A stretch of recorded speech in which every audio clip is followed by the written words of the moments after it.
Dahiligay nun word dako means big or large. Dako ang balay sang akon lola. It means my grandmother's house is big. Dako is big, balay is a house, and then lola is grandmother. So dako ang balay sang akon lola. Dako nga bulig ang ginhatag niya. That means he or she gave a big help.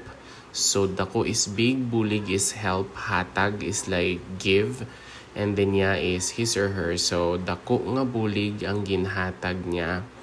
Another one is dako ang problema nga ginaatubang nila. It means they are facing a big problem.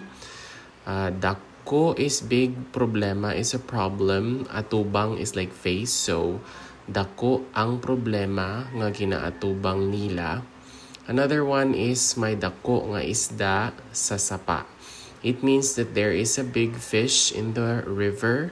So may is like there is may dako. So there's a big, dako is big, and isda is fish, and a sapa is like a river or a creek. It's a small river.